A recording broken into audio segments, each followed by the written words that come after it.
FARDC na FDLR bacyumva umutwe w'iterabwoba wa M23 uyobowe na General Makenga bahita bahinda umushitsi.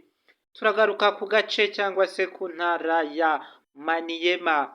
Maniema n'ikiraro cya Walikale ku gace ka Tingitingi aho M23 yahise ibarasaho byihuse cyane ubwo FARDC ifatanyije na FDLR bageragezaga gusenya ikiraro kugira ngo ikiraro kiri hafi ya Walikale na Tingitingi umuhanda ujyayo, umuhanda wa Walikale na Tingitingi bageragezaga kuwufunga bakuraho ibiraro kugira ngo M23 itagerageza kwinjira muri utwo duce duhana imbibi cyangwa se umupaka w'intara ya Maniema n'intara y'amajyaruguru ya Kivu.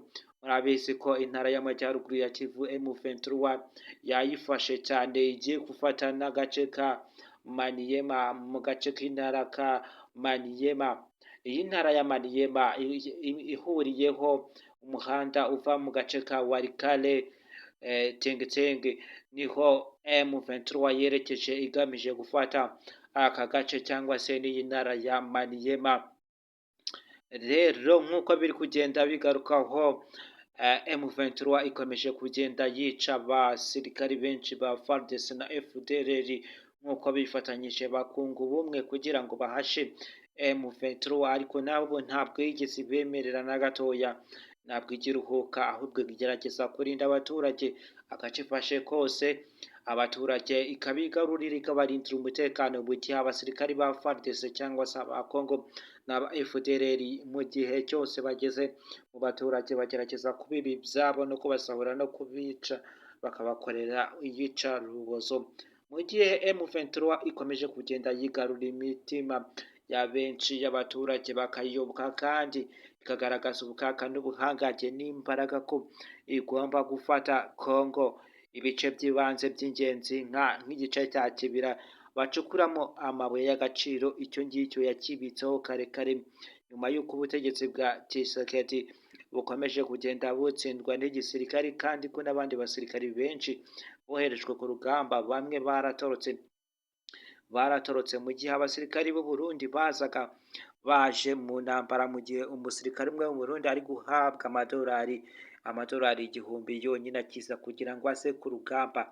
Ibyo byateje imvururu n'umutekano muke hagati y'abasirikari ba M23 na FARDC. Impamvu bamaze igihe kinini bahangana ku rugamba na M23 bo bakaba batari banahembwa, bamaze ibyumweru 2 badahembwa, noneho abasirikari bavuye ku ruhande baje gutanga inkunga bakaza guhembwa amafaranga angana kuriya, ku buryo nta musirikari n'umwe w'igisirikari cya Congo wari wayahembwa, ahubwo batunzwe no kwiba benshi no kwangiriza imitungo y'abaturage aho batayirinze aribo bashinzwe umutekano.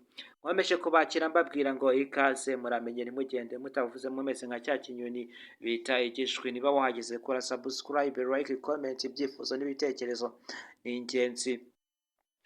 ingenzi cyane.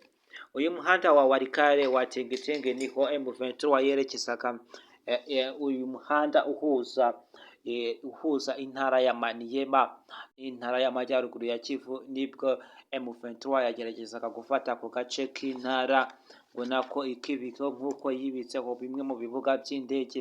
Mu kibuga cy'indege yibitseho bimwe mu bikorwa remezo cyangwa se uduce tumwe twagiye dufatwa na M23 nk'uko ikomeje kugenda igaragaza ubukaka n'ubuhangange ku rugamba no kunesha abasirikari ba FDLR na FARDC nk'uko bishyize hamwe bakunga ubumwe. Iyo babumvishe M23 bahita bumva bagatekereza u Rwanda ko arizo ngabo ziriyo, nk'uko benshi bagenda babigarukaho ngo abasirikare bagenda batanga ubuhamya ariko ntibagaragaza amazina yabo bwite kugira ngo bitabakomerana ko benshi boherezwa bakajya ku rugamba muri M23 bagerayo ngo 95 ngo ni abanyarwanda 5% ni abakongomani, noneho bakagenda mu minsi mike abasirikari 400 baratorotse b'u Rwanda bagiye ku rugamba.